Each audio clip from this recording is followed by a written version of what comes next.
Frente a las costas de Japón yace una estructura sumergida, posiblemente obra de una civilización de hace 10.000 años. Podemos estar al borde de leer por primera vez un capítulo perdido de la historia de la humanidad. ¿Pero de verdad fue un monumento construido por el ingenio humano o pudo ser formado por la naturaleza? El que parezca algo histórico no significa que lo sea. Las pirámides secretas de Japón.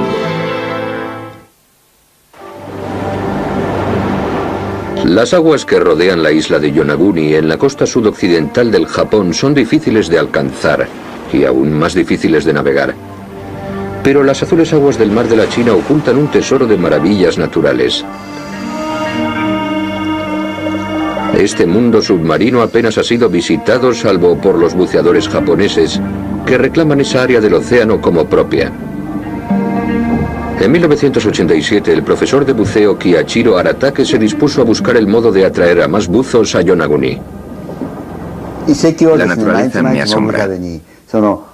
Veo cómo cambian los peces y otros muchos seres vivos a diario. Y nos pusimos a explorar lugares hacia los que pudiéramos atraer a los turistas.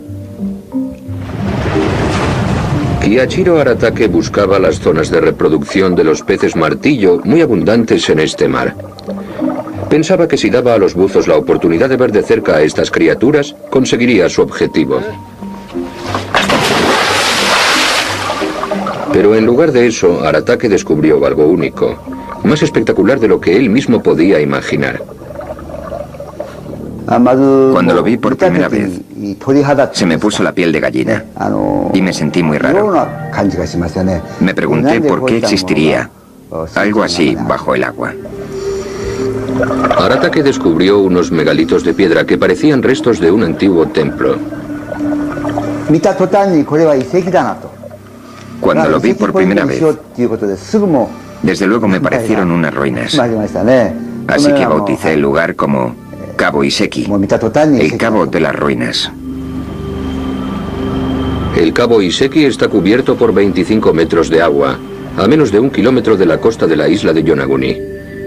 Yonaguni forma parte del archipiélago japonés de Ryukyu y es el terreno más occidental del país, separado de Taiwán por unos 150 kilómetros de agua salada. La islita de Yonaguni mide unos 10 kilómetros de largo por 3 de ancho y su perímetro se puede recorrer en coche en menos de 40 minutos. Pero Aratake espera compensar el pequeño tamaño de la isla con lo que considera un descubrimiento de gran importancia histórica. Cuando lo vi por primera vez, me recordó mucho a las pirámides y me dio la impresión de estar en Egipto. Es un gran misterio que exista algo tan grande junto a una isla tan pequeña. Masaaki Kimura es profesor de física en la Universidad de Ryukyu en Okinawa. En 1992 fue el primer científico que exploró y midió este conjunto submarino.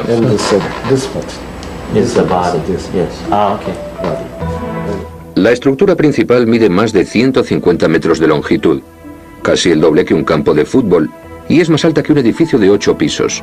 Para Kimura y su equipo aquello es algo más que una colección de piedras. Nuestros estudios demuestran que ese monumento no es artificial, pero fue hecho por el hombre. Pero los estudios de Kimura, publicados en japonés y extendidos solo entre su propia comunidad académica, no llegaron a Occidente. Sin embargo, las fotos del lugar sí llegaron y llamaron la atención de varios buzos occidentales. Entre los primeros en acudir al lugar estuvieron Gary y Cecilia Hagland, un matrimonio de fotógrafos submarinos que han realizado más de 9.000 inmersiones en todo el mundo.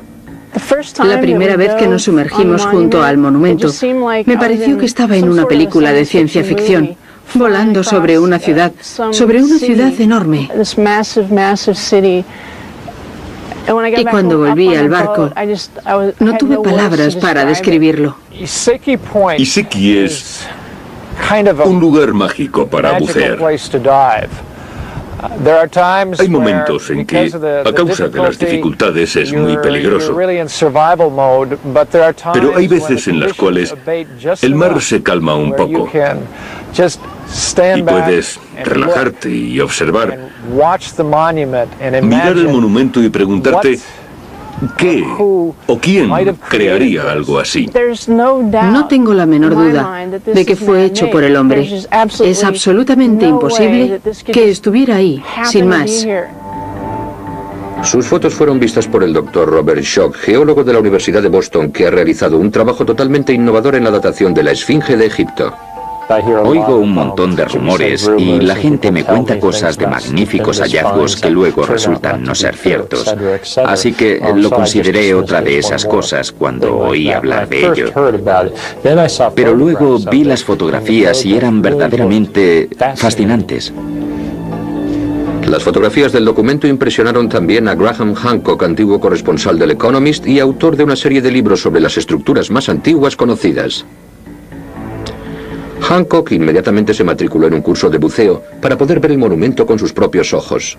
Mi primera impresión, cuando vi por primera vez la estructura principal de Yonaguni, fue de asombro. Ver los bordes de las piedras definidos, casi en ángulo recto. Ver lo que parece consecuencia del diseño y la organización en una inmensa estructura submarina de piedra me hizo sentir una gran emoción, como un misterio. Solo puedo compararlo a lo que siento al entrar en una gran catedral o en la gran pirámide de Egipto. Desde 1997, Hancock ha realizado más de 150 inmersiones en Yonaguni, descubriendo más monumentos. Hay distintas estructuras con características anómalas y extraordinariamente curiosas que no creo que se puedan explicar sin la intervención del hombre a lo largo de 5 kilómetros frente a la costa sur de Yonaguni. Y puesto que todas están sumergidas, yo diría que todas ellas fueron construidas alrededor del mismo periodo. Creo sinceramente que se trata de una gran área ceremonial religiosa. Pero el hecho de que el monumento de Yonaguni se halle bajo el mar presenta un problema extraordinariamente complejo. Si todas esas estructuras fueron creadas por el hombre, debieron ser levantadas cuando el terreno estaba por encima del nivel de las aguas. Y según las estimaciones de Kimura, eso no ha ocurrido desde la última glaciación, durante la cual el nivel del mar descendió enormemente, pues gran parte del agua del planeta se hallaba congelada en los inmensos casquetes polares. Eso significaría que el monumento de Yonaguni debió construirse sobre el 8º milenio antes de Cristo, precediendo en más de 5.000 años a las pirámides de Egipto. El monumento podría tener 10.000 años de antigüedad o más, lo que lo convertiría en la estructura más antigua del mundo. Pero la datación del monumento de Yonaguni no se ajusta a las convicciones de los arqueólogos más importantes del mundo. La construcción de una estructura tan grande como esta requeriría un nivel de organización y planificación social que los historiadores no están dispuestos a aceptar que existiera hace 10.000 años. Por tanto, si se hallan pruebas de que estas estructuras fueron hechas por el hombre y que tienen una antigüedad de 10.000 años, eso obligaría a revisar la historia. Según nuestros conocimientos, las islas suroccidentales no poseen historia antigua. Por lo tanto, si hubiera existido allí una civilización hace 10.000 años, sería una gran sorpresa, algo increíble. Según los expertos, en el 8º milenio antes de Cristo, el hombre era cazador y recolector. Nómada, vivía en clanes y solamente usaba rudimentarias herramientas de piedra. Desde luego, esa no parece la clase de sociedad capaz de haber creado el monumento de Yonaguni. Las condiciones para la existencia de lo que nosotros llamamos civilización o civilización sofisticada comenzaron a darse en Mesopotamia y Egipto hacia el 3er milenio antes de Cristo. John Anthony West ha escrito numerosos libros que tratan de los monumentos de las primeras civilizaciones. Pero cree, al igual que Hancock, que en nuestro planeta hay amplias evidencias de que durante las glaciaciones pudo existir una sofisticada civilización. Una civilización descrita en las historias orales de otras culturas durante milenios. Es muy importante recordar que hay numerosas leyendas que hablan de una civilización perdida, destruida por una inundación. Pero hasta que se descubrió el monumento de Yonaguni no había ninguna prueba de esos mitos ancestrales. No había ninguna evidencia conocida de estructuras megalíticas ni de edificios monumentales, ni siquiera en el tercer milenio antes de Cristo. Y si son del sexto u octavo milenio antes de Cristo, es incluso más increíble. Con los años, cuanto más tiempo he pasado en Yonaguni, más me he convencido de que aquello es obra del ser humano y de que el misterio que debemos desvelar no es si fue hecho por el hombre, sino por quiénes, cuándo y para qué se construyó.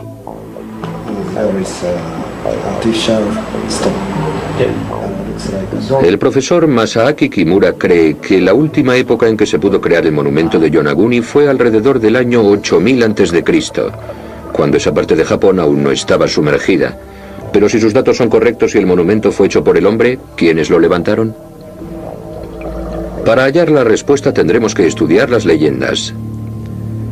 En el año 360 a.C., el filósofo griego Platón describe por escrito por primera vez lo que hasta entonces no era más que un mito oral en Occidente. Se trata de la leyenda de la Atlántida, una civilización muy avanzada tecnológicamente que había florecido hacia el 10º milenio antes de Cristo. Pero esa visión de una gran civilización prehistórica no es exclusiva de Platón. En todos los continentes existen leyendas similares a esta.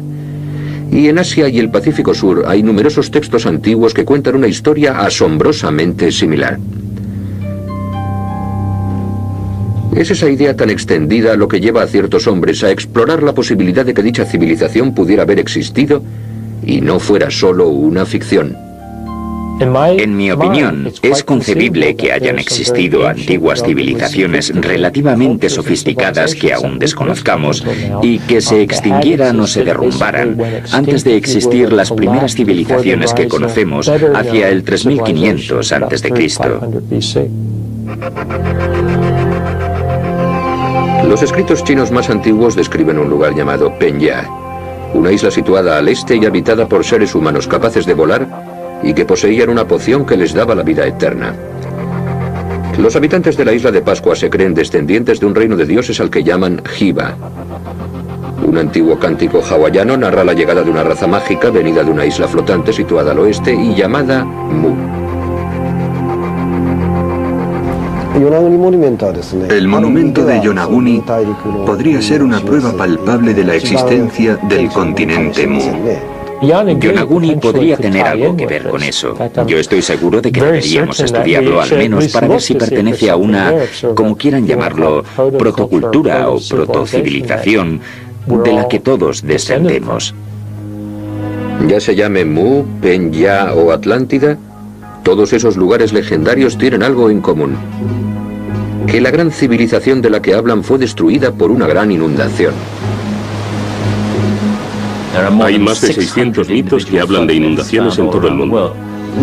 Creemos que las leyendas de la gran inundación y la catástrofe deberían tomarse en serio y estudiarse a causa de su universalidad. De nuevo, las evidencias físicas halladas se ajustan a la leyenda. Si el monumento de Yonaguni fue creado en tierra firme durante una glaciación, es posible que fuera destruido con el deshielo de los casquetes polares. El hielo se mantuvo congelado durante más de 100.000 años. Y de repente, hace unos 17.000 años empezó a derretirse. Y aunque el deshielo duró 8.000 años, hubo 3 grandes inundaciones a lo largo de ese tiempo. Y a la gente que viviera cerca de la costa la pillaría por sorpresa. Hubo una ocasión en que el nivel del mar subió casi 30 metros prácticamente de un día para otro en términos geológicos. Pero según las leyendas, cuando aquella inundación sumergió la isla, hubo supervivientes. Y fueron ellos los que emigraron del lugar, los que extendieron su leyenda y los conocimientos de su civilización por todo el mundo. Incluso más importante, creo yo, que las pruebas físicas y las leyendas y los mitos, es la evidencia de unos conocimientos comunes. La universalidad de las pirámides y la universalidad de los sistemas matemáticos y numéricos es para mí una prueba de la existencia de una civilización anterior. Los investigadores como John Anthony West creen que el que las grandes civilizaciones que nacieron más de 7000 años después construyeran estructuras similares no es una coincidencia. A pesar de que las pirámides de Egipto y los templos de Angkor Wat en Camboya estén a miles de kilómetros de distancia. Además, muchas de esas estructuras poseen una asombrosa similitud con el monumento de Yonaguni. En Okinawa se halla el castillo de Nakagusuku, un edificio ceremonial construido en el primer milenio antes de Cristo. En la isla de Pohnpei, en la Micronesia, hay un conjunto de antiguas ruinas conocidas por el nombre de Nan Modal.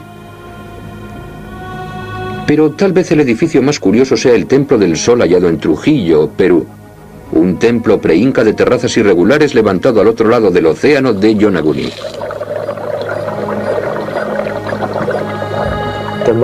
Debió de haber una forma de transmitir sus conocimientos de una generación a otra, lo que dice mucho, en mi opinión, sobre el nivel de sofisticación y cultura de un grupo, el que sepa transmitir sus conocimientos. Pero además de tener forma arquitectónica parecida, muchas de estas estructuras poseían una función similar. Es un hecho que muchas de las estructuras megalíticas antiguas, ya sea Stonehenge en Inglaterra o los templos megalíticos de Malta, no solo constan de grandes rocas cortadas y talladas por el ser humano, sino que están organizadas y orientadas según una relación solar o astronómica. También en esto parece haber un paralelismo con el monumento de Yonaguni. Se da el caso de que hace 9 o 10.000 años, cuando Yonaguni se hallaba posiblemente en tierra firme, la isla de Yonaguni se encontraba exactamente en lo que era entonces el Trópico de Cáncer, en el antiguo Trópico de Cáncer, lo que era una situación con un gran significado astronómico. El pueblo que construyó ese monumento pudo emplearlo como brújula o podía tener un significado astronómico. Cerca del monumento hay una piedra, a la que llamamos la Piedra del Sol.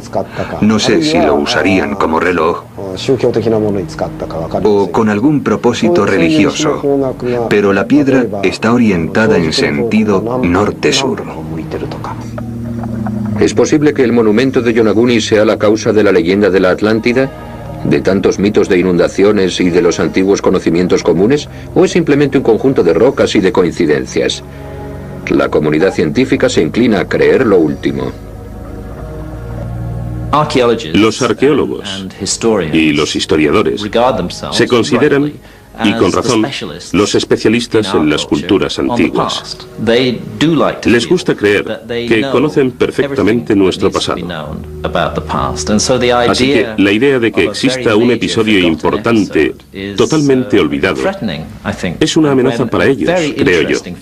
Y cuando se encuentra algún fenómeno curioso, como las estructuras submarinas de Yonaguni, en lugar de investigarlo racionalmente y llegar a conclusiones, la mayoría de los académicos lo ignoran y no quieren saber nada de ello. Sin embargo, ha habido casos en que los académicos han explorado estos lugares míticos y descubierto que existían en realidad.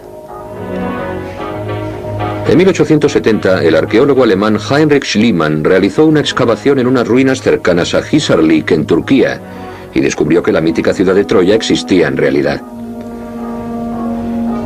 Recientemente, en 1992, el radar del Challenger ayudó a descubrir la legendaria ciudad de Ubar, que, según las historias islámicas, había sido destruida por Dios y tragada por el desierto. Si se llevaran a cabo estudios similares en Yonaguni, ¿averiguaríamos algo parecido? La arqueología es actualmente una ciencia muy limitada, porque centra su atención exclusivamente en las cosas halladas en la superficie seca de la Tierra. Tenemos que estudiar las áreas donde pudieron vivir seres humanos antes de la gran inundación. En mi opinión, el monumento de Yonaguni nos dice y claramente que puede haber parte de restos humanos, de restos de civilizaciones humanas ocultas, que no conozcamos porque se hallan bajo las aguas. Yonaguni no es el primer monumento sumergido que parece estar relacionado con la civilización perdida de las leyendas. En la década de los 60, unos aficionados a la arqueología bautizaron esta formación rocosa con el nombre de Carretera de Bimini, pensando que era un camino artificial hasta la Atlántida. Los geólogos insistieron en que no eran más que unas rocas quebradas. Y en los años 80, unos buzos rusos afirmaron haber descubierto unas estructuras de proporciones gigantescas frente a las Azores, en medio del Atlántico, pero nunca se han visto fotografías de dicha expedición. ¿Será Yonaguni otra carretera de Bimini o es una antigüedad real? En 1997, el doctor Robert Schoch llegó a la isla de Yonaguni. Fue el primer académico occidental que se sumergió para estudiar el monumento, tal vez porque se enorgullece de estudiar todo tipo de fenómenos, incluso los no aceptados por sus colegas. Considero que tengo un pasado muy tradicional. Soy doctor en geología y geofísica por Yale y he realizado muchos trabajos académicos tradicionales. Pero en 1989 o 1990 empecé a estudiar la Gran Esfinge de Egipto. Los científicos habían datado la construcción de la Esfinge hacia el año 2500 a.C., pero yo, estudiando las pautas de la erosión en las rocas, la naturaleza del clima, haciendo sofisticados estudios sísmicos y demás, llegué a la conclusión de que la parte más antigua de la Esfinge data del año 5000 a.C. Así que estaba acostumbrado a ver las cosas desde un punto de vista poco convencional. Ciertas personas hablan de mí halagándome como un científico de mente abierta, y yo creo que eso es positivo. Así que yo no iba a ir allí mostrando un escepticismo dogmático, pensando que aquello era imposible. Estaba abierto a la posibilidad de que en Japón hubiera existido una civilización muy antigua. Sin embargo, casi inmediatamente el doctor Schoch notó algo que vaticinaría otros descubrimientos. Me acerqué a la costa y se veía perfectamente cómo las olas rompían las rocas, formando una especie de escalones. En su primera inmersión, el doctor Schoch fue acompañado al monumento por Kiyachiro Aratake, su descubridor. También iban con ellos los escritores John Anthony West y Graham Hancock. Al acercarse al lugar atravesando un estrecho pasillo, cada uno de ellos sintió algo distinto. A cada lado del pasillo se veían dos filas de megalitos, unos encima de los otros. Y las uniones de los megalitos estaban exactamente al mismo nivel en ambos lados del pasillo, y los bloques horizontales tenían la misma forma que los de Stonehenge. Lo que yo vi fueron rocas que parecían haberse derrumbado de forma natural. En algunos casos, las rocas más duras se habían deslizado sobre las más blandas hasta derrumbarse unas sobre otras, formando una especie de muro. Al salir del pasillo, lo primero que se ve del monumento son dos megalitos denominados las Torres Gemelas. Este es uno de los muchos factores que me convencen de que se trata de una estructura artificial, porque me resulta muy difícil imaginar cómo puede la naturaleza haber colocado esos dos bloques megalíticos de forma regular, el uno junto al otro, a 10 centímetros de distancia. Yo he visto muchas fracturas naturales verticales, y entonces empecé a entender que esa hermosa estructura, asombrosamente regular, podía ser el resultado de un proceso natural.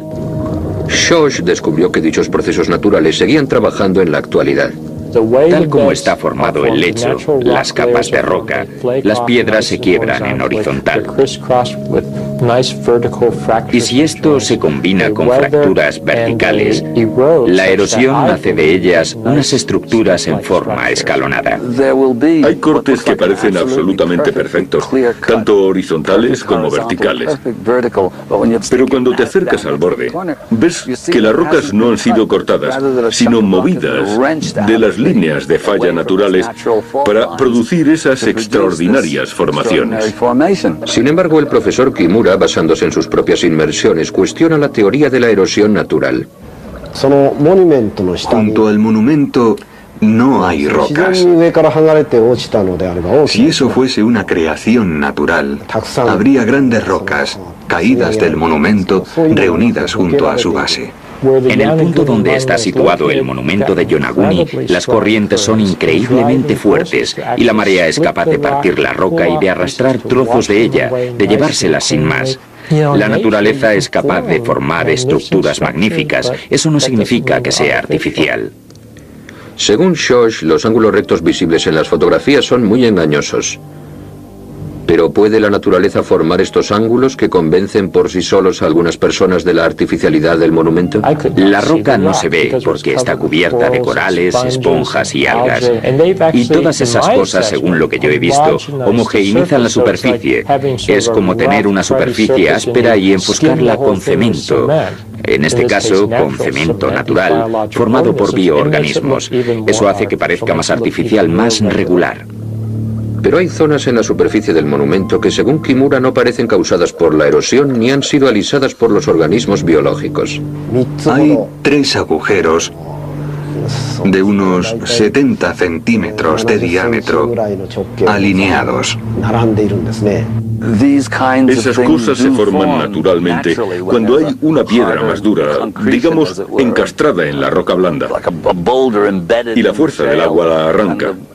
Entonces se forma un agujero totalmente redondo. 2 de esos agujeros son redondos, pero el tercero es hexagonal, y esa forma no se puede haber formado naturalmente. Creo que es posible que ese agujero se hiciera para sujetar una columna.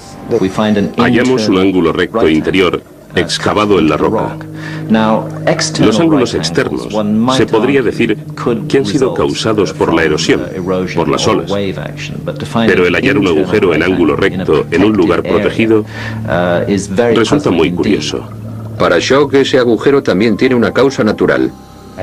He estudiado esos agujeros con gran detalle en distintas ocasiones y no he hallado evidencias de cinceladas de una causa artificial. Mi hipótesis es que allí había una unión débil o una capa blanda en la cual se han metido organismos vivos y estos se extienden regularmente, creando una serie de agujeros regulares, pero creo que tienen una explicación natural. En la terraza superior del monumento hay formas que parecen haber sido esculpidas. Para mí eso es, y no quiero ser despectivo, como mirar las nubes y ver formas en ellas. Si estuviera solo una parte del monumento de Yonaguni, podrían convencerme de que había sido formado por la naturaleza. Pero tal combinación de formas distintas en una misma zona hace para mí que sea extremadamente poco probable que hayan sido formadas naturalmente. Pero al igual que Hancock está dispuesto a aceptar el trabajo de las fuerzas naturales en el monumento, Schoch también acepta que el hombre pudiera ayudar en su construcción. Hay ciertas cosas, como marcas que me ha mostrado el profesor Kimura, que podrían ser artificiales. En mi opinión, no podemos excluir la hipótesis de que el hombre diera alguna utilidad, aunque fuera una estructura natural, a ese monumento. Es exactamente lo contrario de lo que queríamos descubrir. Pero hasta ahora no hemos encontrado ninguna prueba que nos permita seguir creyendo lo que queríamos creer. El que parezca algo histórico no significa que lo sea. En julio del año 2000, este canal de documentales envió un equipo de filmación a Yonaguni para ver las ruinas de cerca. Sus cámaras fueron las primeras en grabar la existencia de una estructura recién descubierta llamada el escenario. La expedición enviada a Yonaguni no empieza nada bien. En ese momento hay alerta de tifón. Las nubes no presagian nada bueno para los 3 buceadores locales, entre los cuales está Aratake, y los 3 cámaras, entre los que están los veteranos Gary y Cecilia Hagland. Las condiciones climáticas eran malas. Se acercaba un tifón, pero todo el equipo estaba allí. Y yo quería que bajarais, mientras aún era posible. Así que Os guié hasta allí. A pesar del oleaje.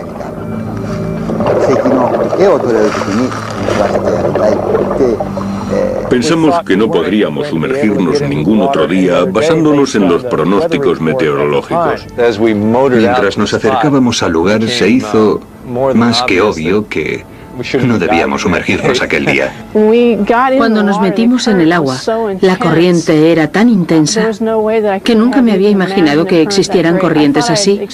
He experimentado corrientes fuertes antes, pero esta era intensísima. El equipo se sumergió sobre el monumento y logró captar muchas de las imágenes que estamos viendo en este programa. Estimamos que la corriente debía de tener unos 6 nudos, que es mucho, y no se puede nadar contra algo así. Fueron las peores condiciones que he experimentado nunca en más de 20 años de submarinismo. Sin embargo, para el fotógrafo Tom Holden, la misteriosa belleza del monumento es obvia. Hay una cosa rara en ese lugar. Sientes que allí ha habido gente en otra época.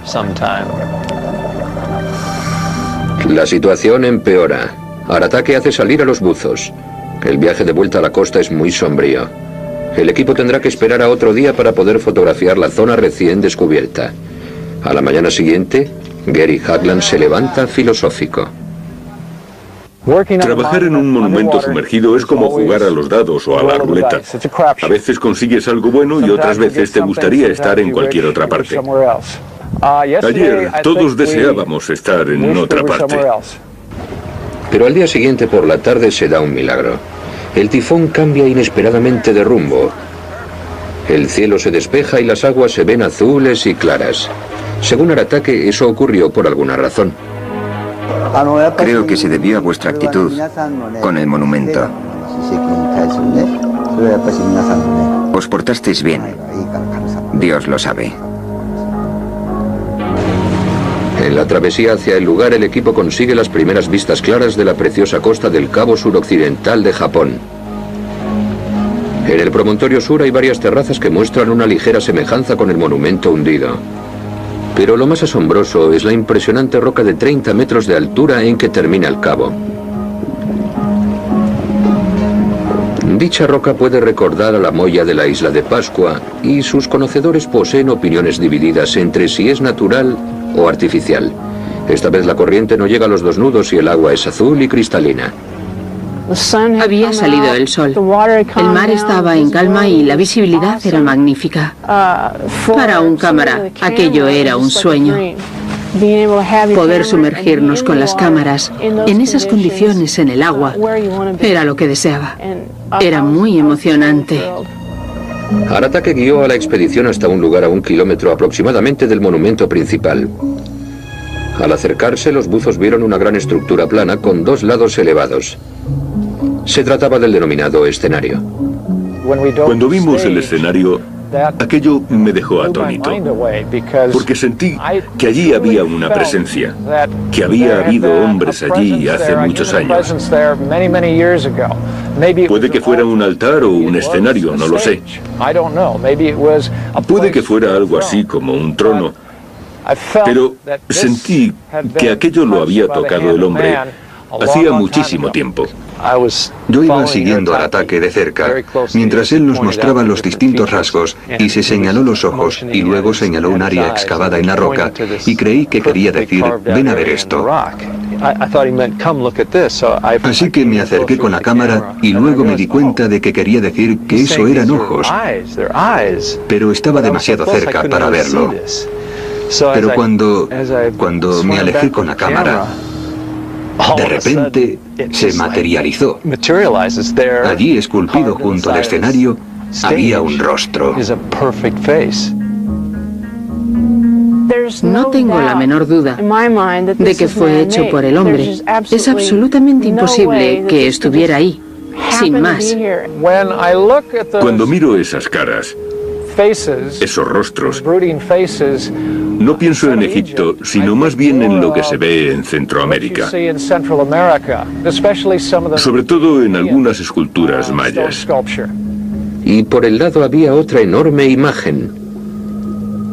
Era como un casco o unas alas de pájaro que salían del rostro, grabadas en la misma piedra. Y nadie lo había mencionado hasta entonces. Por eso fue muy emocionante. Pensé, ¿habré descubierto algo nuevo? El equipo pasó el resto del día y todo el día siguiente explorando el área que rodeaba el escenario. Tomaron distintas medidas. La plataforma medía 21 metros de largo por 70 de ancho. Además, fotografiaron una piedra solitaria que parecía haber sido colocada sobre una gran tarima. Y Aratake descubrió lo que podría ser una escultura de una tortuga.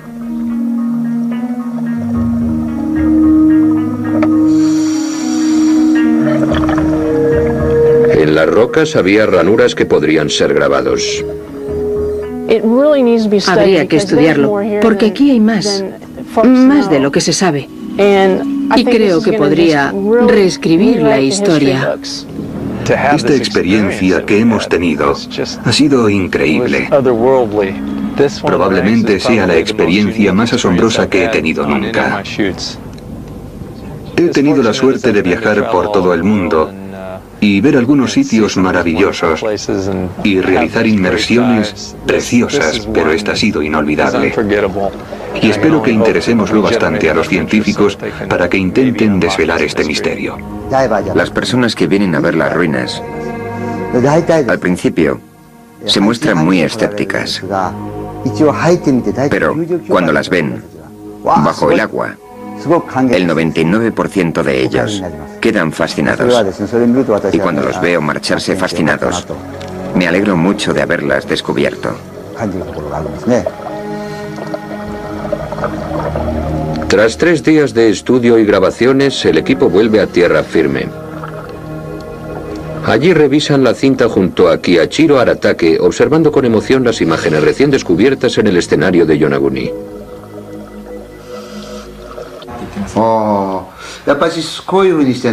Al doctor Kimura le interesa tener todo tipo de datos, procedentes de cualquier persona.